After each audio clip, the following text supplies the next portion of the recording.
Alors, que peut-on savoir du colloque que vous organisez?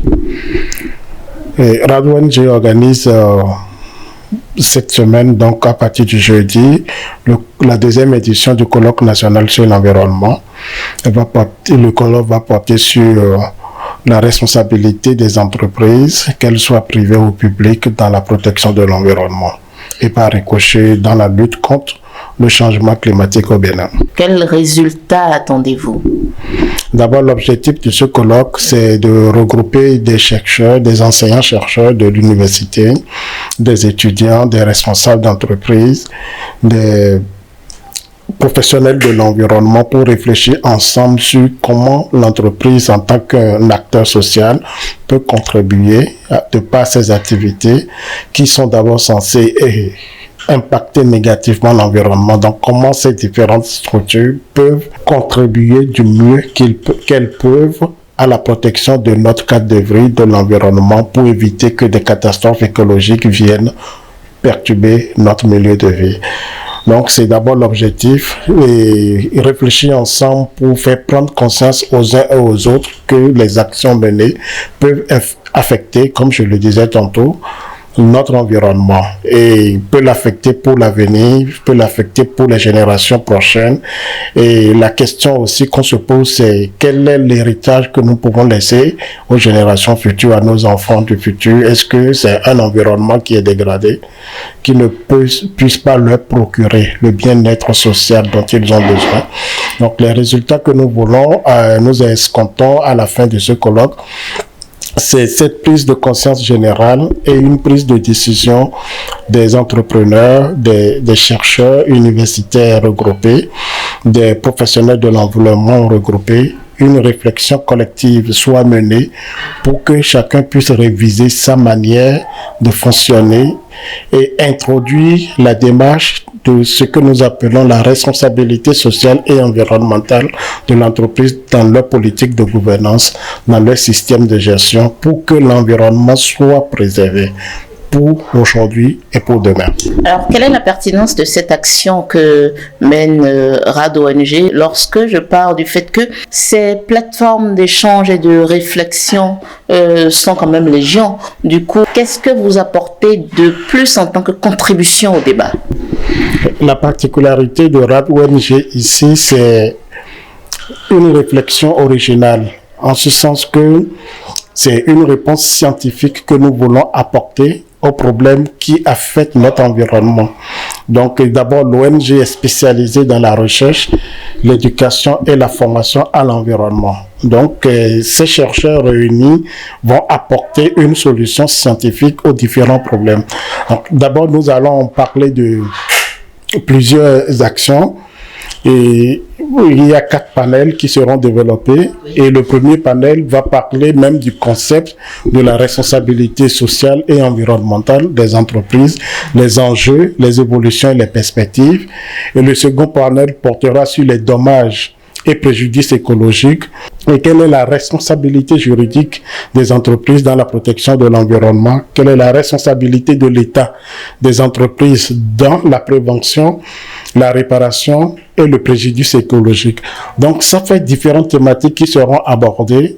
Donc, ce seront de riches contributions qui seront apportées par les chercheurs réunis, qui sont des professeurs d'université. Je veux citer par exemple le professeur Mokhtar Adamou, le doyen de la faculté de droit de l'université de Parakou, qui va animer le premier panel. Il y a le professeur Moncho, Eric Moncho, qui fut doyen de la faculté de droit à Calavi ici, et qui est actuellement le directeur de l'école de formation des professions judiciaires plutôt. Donc, il va animer ce panel sur les dommages et préjudices écologiques.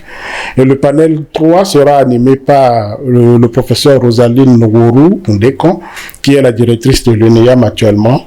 Et l'intitulé de ce panel, c'est la gouvernance environnementale et sociétale des entreprises, où nous allons examiner l'économie circulaire, la gouvernance et la responsabilité environnementale des entreprises, l'environnement comme étant un sujet de dialogue au sein de l'entreprise, et la démocratie environnementale au Bénin, est-ce un mythe ou une réalité? Voilà autant de des thématiques qui seront abordées et ces riches échanges seront compilés dans un document que nous allons publier à la fin du colloque et diffuser dans toutes les universités du Bénin, dans les entreprises qui exercent au Bénin et aussi dans les différents ministères pour que ces travaux ne restent pas dans les tiroirs mais puissent aussi exister.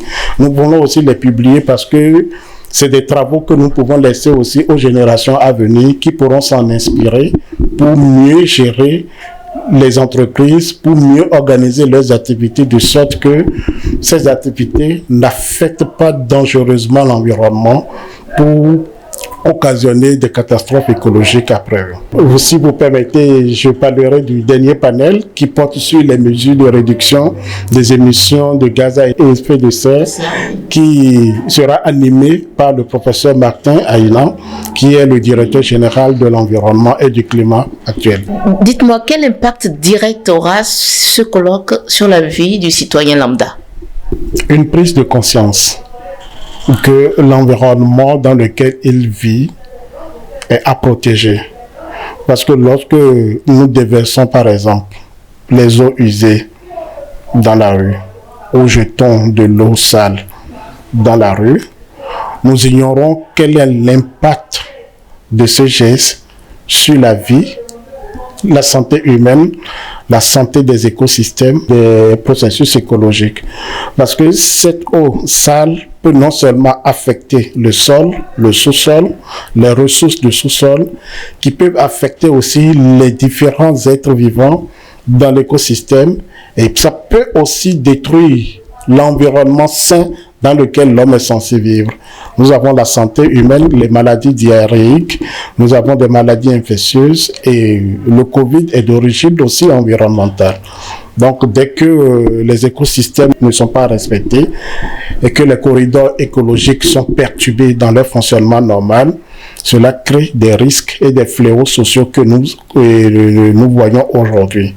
Donc, pour éviter cet état de choses, il est normal et important qu'on prenne d'abord conscience que l'environnement dans lequel nous vivons est un environnement à protéger. Alors, le colloque va se dérouler précisément où, de quand à quand, et est-ce que c'est ouvert au public et aux curieux?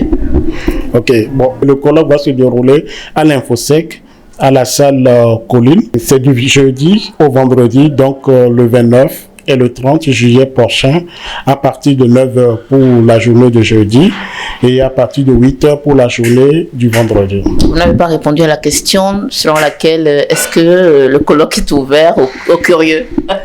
Donc, le colloque est ouvert à tout le monde, notamment et surtout aux chercheurs, tous les professionnels de l'environnement et ceux qui sont curieux aussi de comprendre les questions environnementales, de voir aussi comment les entreprises polluent l'environnement ou peuvent aussi contribuer à dépolluer l'environnement. Ils peuvent y participer.